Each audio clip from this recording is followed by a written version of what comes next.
Di sebuah malam yang gelap, warga desa berkumpul di depan rumah seorang lurah. Suasana mencekam. Teriakan tangis terdengar dari dalam rumah. Tiba-tiba, suara keras memecah keheningan. "Pak Lurah, tolong, saya gak kuat." Orang-orang saling pandang. Tidak ada yang berani masuk. Padahal dulu, rumah itu selalu ramai, penuh kekuasaan, dan disegani. Tapi malam itu, semua berubah. Tak ada yang menyangka, orang yang dulu paling ditakuti, justru sekarang yang paling menderita. Malam itu, desa mendadak gempar. Beberapa warga berlari menuju rumah Pak Lurah yang berdiri paling besar di ujung jalan. Lampu-lampu rumah di sekitar ikut menyala satu persatu. Orang-orang keluar dengan wajah tegang, saling tanya tapi tidak ada yang benar-benar tahu apa yang sedang terjadi. Dari dalam rumah itu, terdengar suara jeritan yang bikin bulu kuduk merinding. "Tolong, jangan ganggu saya lagi." Suara itu jelas suara Pak Lurah. Beberapa warga berhenti di depan pagar. Mereka hanya berdiri, tidak ada yang berani masuk. Biasanya, rumah itu dijaga ketat. Orang biasa tidak bisa sembarangan mendekat. Tapi malam ini, pagar terbuka lebar. Tidak ada satupun penjaga. Seorang pria setengah tua berbisik pelan ke orang di sebelahnya. "Itu suara Pak Lurah kan?" Yang lain hanya mengangguk. Wajah mereka campur aduk. Ada takut, ada penasaran, tapi ada juga yang diam dengan tatapan dingin.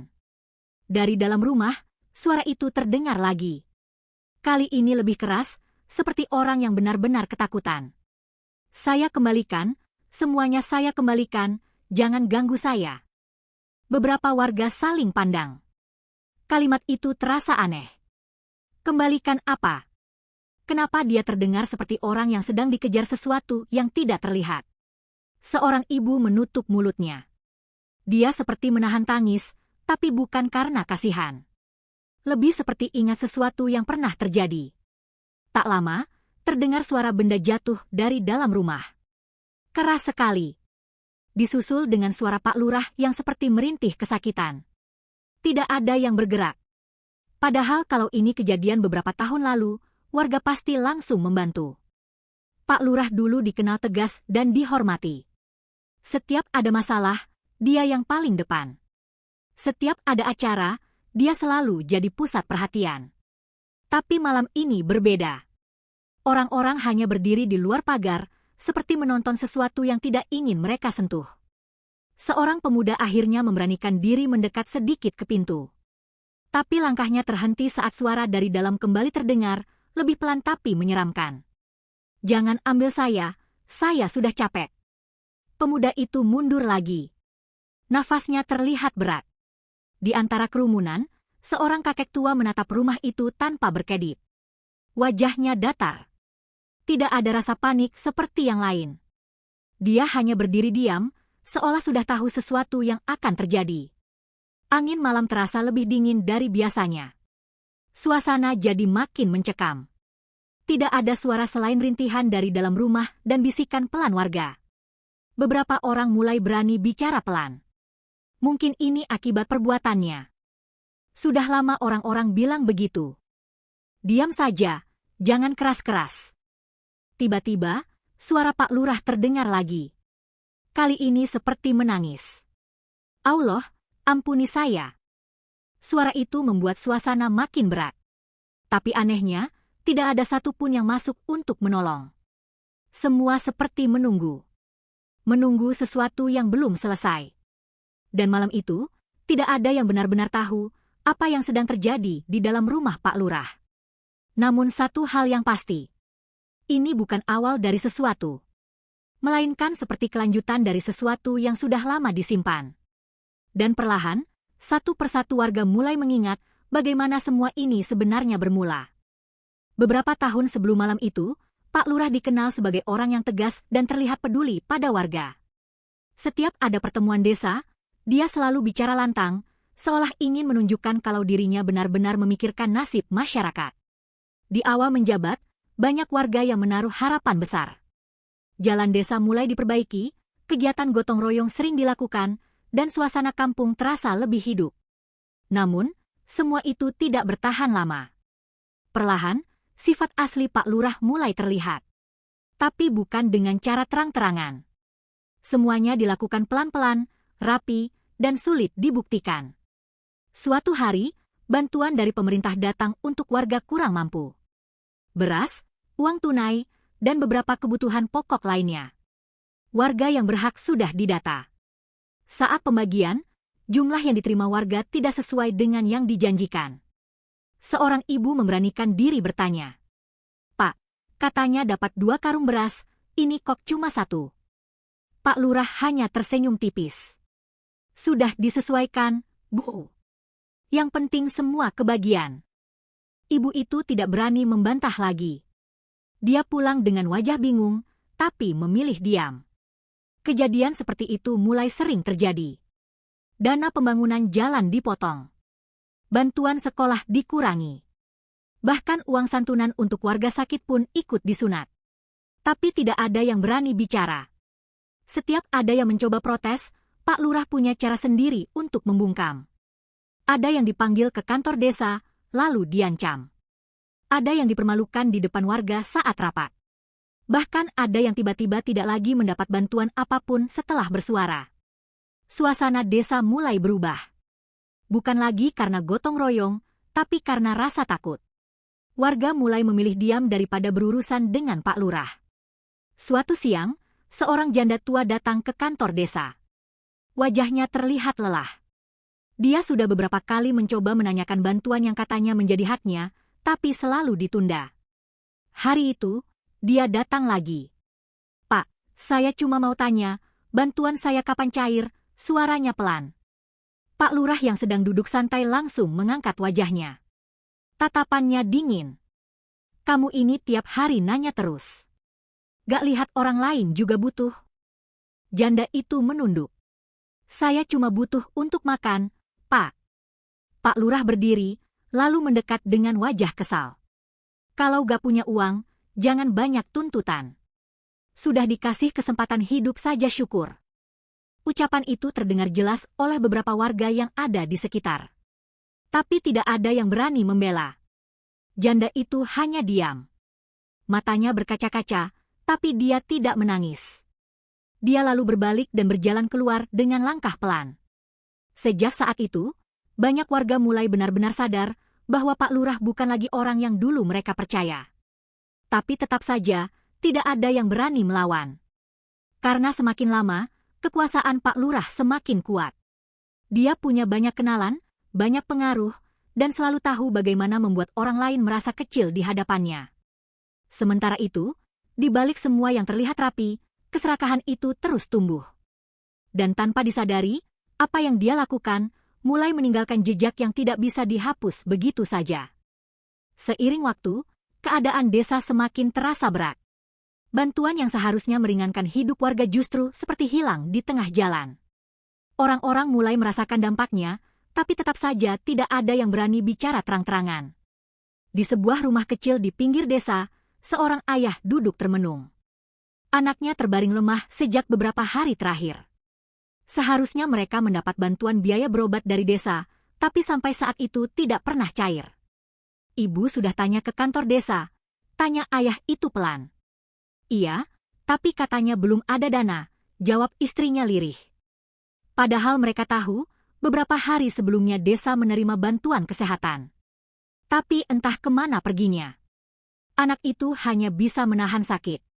Orang tuanya tidak punya pilihan. Di tempat lain, seorang remaja terpaksa berhenti sekolah. Uang bantuan pendidikan yang dijanjikan tidak pernah sampai. Orang tuanya tidak mampu membayar sendiri. "Maaf ya, Nak, kita belum bisa lanjutkan sekolah kamu," ucap ibunya dengan suara bergetar. Remaja itu hanya mengangguk pelan. Tidak marah, tidak protes. Tapi dari wajahnya terlihat jelas, dia menyimpan kekecewaan yang dalam. Semua kejadian itu seperti berulang di banyak rumah. Tapi tetap saja, semuanya berjalan dalam diam. Sementara itu, kehidupan Pak Lurah justru semakin mewah. Rumahnya direnovasi besar-besaran. Halamannya diperluas. Mobil baru terparkir di depan rumah. Setiap hari, Ada saja orang yang datang membawa sesuatu untuknya. Beberapa warga hanya bisa melihat dari jauh. Dari mana semua itu? Bisik seseorang. Yang lain hanya menggeleng. Sudahlah, kita gak bisa apa-apa. Namun tidak semua orang memilih diam. Beberapa warga mulai berani berbicara pelan di antara mereka sendiri. Bukan di tempat terbuka, tapi di sudut-sudut sepi. Ini gak bisa terus begini. Kita harus lakukan sesuatu. Tapi siapa yang berani maju duluan? Percakapan seperti itu sering muncul, tapi selalu berakhir tanpa tindakan. Karena setiap kali ada yang hampir berani melawan, selalu ada rasa takut yang menahan. Takut kehilangan bantuan. Takut dipermalukan. Takut hidup mereka jadi lebih sulit. Suatu malam, beberapa warga berkumpul diam-diam di rumah seorang kakek tua. Mereka bicara pelan, hampir seperti berbisik. Kita ini cuma minta hak kita, kata salah satu dari mereka. Kakek itu mengangguk pelan. Wajahnya tenang, tapi sorot matanya dalam. Hak itu pasti akan kembali, tapi bukan dengan cara kita memaksa, ucapnya. Lalu bagaimana, Pak? Tanya yang lain. Kakek itu menatap satu persatu. Ada yang lebih kuat dari kekuasaan manusia. Mereka semua diam. Tidak ada yang menyebut nama, tapi semua mengerti maksudnya. Sejak malam itu, beberapa warga mulai memilih cara lain. Mereka tidak lagi mencoba melawan secara langsung. Mereka hanya bisa berdoa, dengan harapan keadilan akan datang dengan sendirinya. Sementara itu, Pak Lurah tetap menjalani hidupnya seperti biasa. Tidak ada rasa bersalah. Tidak ada tanda-tanda akan berhenti. Dia bahkan mulai merasa bahwa semua yang dia lakukan adalah hal yang wajar. Baginya, tidak ada yang bisa menyentuhnya. Tidak warga. Tidak hukum. Tidak siapapun. Namun tanpa dia sadari, keadaan mulai berubah pelan-pelan. Dan sesuatu yang tidak terlihat, mulai mendekat tanpa suara. Beberapa hari setelah itu, Pak Lurah mulai merasakan sesuatu yang aneh. Awalnya hanya pusing ringan saat bangun pagi. Dia menganggap itu hal biasa karena terlalu banyak pikiran. Tapi semakin hari, rasa itu tidak hilang. Saat duduk di ruang tamu, tiba-tiba kepalanya terasa berat. Pandangannya sedikit berputar. Dia memegang pelipisnya sambil menghela napas panjang. Istri, ambilkan air, ucapnya pelan. Istrinya datang dengan wajah khawatir. Bapak kenapa? Dari tadi kelihatan gak enak badan. Cuma pusing biasa, jawabnya singkat. Namun malam harinya, saat semua sudah tidur, Pak Lurah terbangun mendadak. Nafasnya terasa sesak. Dadanya seperti ditekan sesuatu yang berat. Dia duduk dengan cepat, mencoba menarik napas panjang. Ruangan gelap. Sunyi.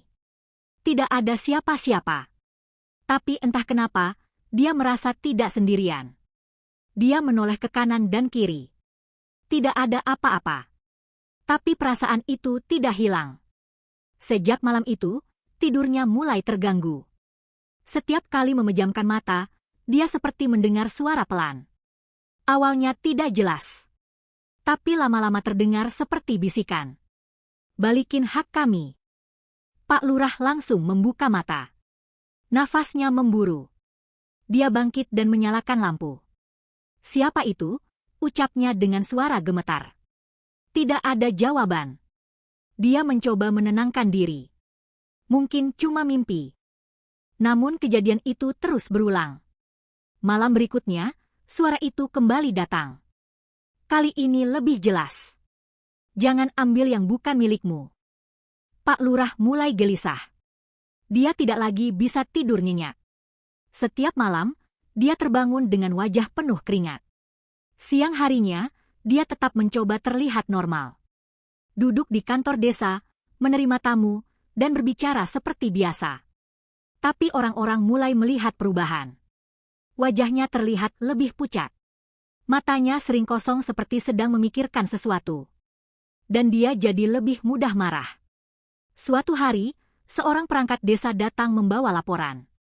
Pak, ini data bantuan terbaru. Belum selesai bicara, Pak Lurah langsung membentak.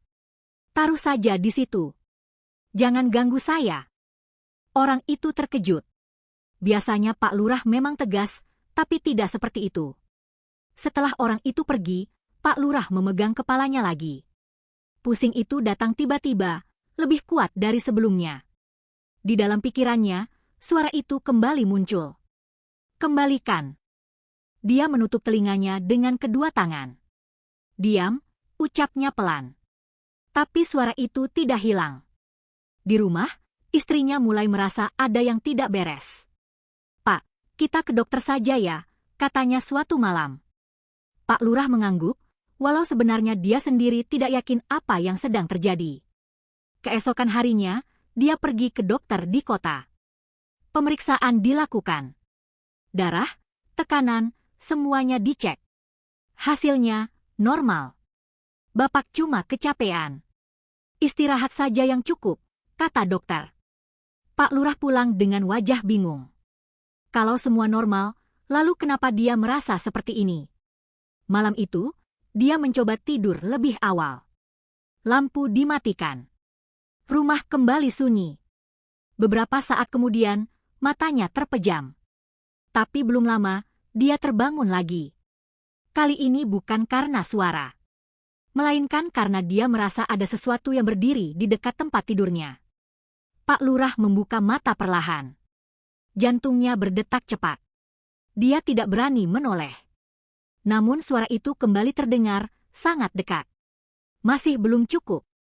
Tubuhnya langsung kaku. Dia ingin berteriak, tapi suaranya seperti tertahan.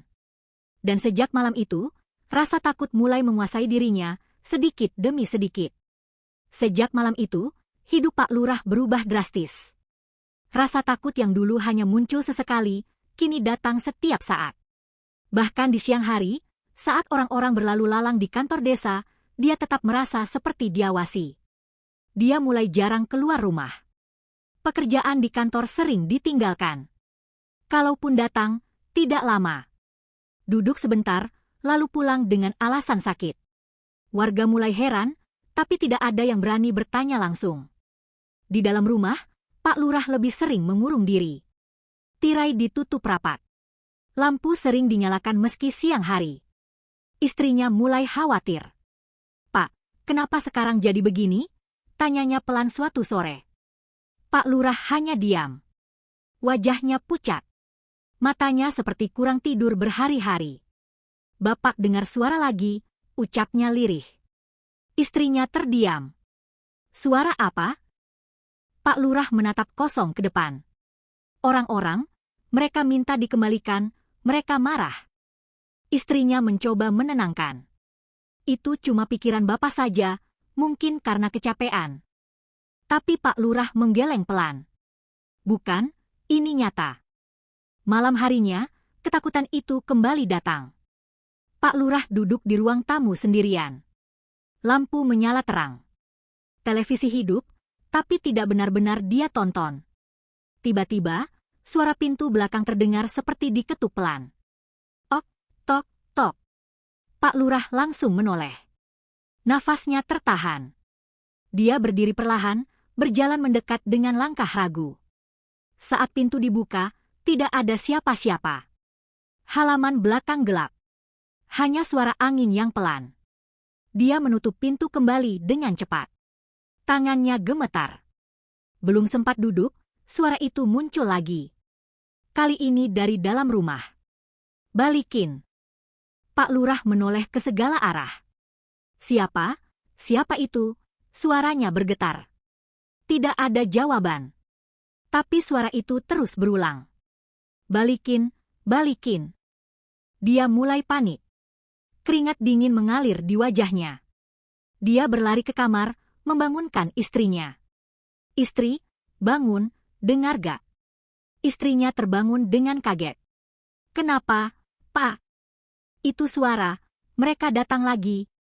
Istrinya hanya mendengar keheningan. "Gak ada apa-apa, Pak."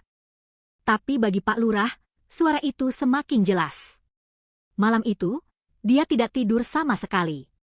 Keesokan harinya, kondisi tubuhnya semakin lemah. Nafsu makannya hilang. Bahkan untuk berdiri lama saja dia kesulitan. beberapa orang dekat mulai menjauh. Mereka merasa ada sesuatu yang aneh. Tidak ada lagi tamu yang datang seperti dulu. Tidak ada lagi yang mencari bantuan atau sekadar menyapa. Rumah besar itu mulai terasa kosong. Di sisi lain, kabar tentang kondisi Pak Lurah mulai menyebar ke warga. Ada yang kasihan, tapi tidak sedikit yang hanya diam tanpa rasa iba. Seorang ibu berbisik pada tetangganya. Dulu waktu kita butuh, dia gak peduli. Yang lain hanya mengangguk pelan. Sementara itu, Pak Lurah mulai benar-benar tidak kuat. Setiap kali melihat bayangan di sudut rumah, dia langsung ketakutan. Setiap kali mendengar suara kecil, dia langsung gemetar. Dan yang paling membuatnya tersiksa, suara itu tidak pernah berhenti. Jangan makan hak kami. Kembalikan. Suatu sore, Pak Lurah mencoba keluar rumah. Sudah lama dia tidak melihat keadaan desa. Langkahnya pelan. Tubuhnya lemah.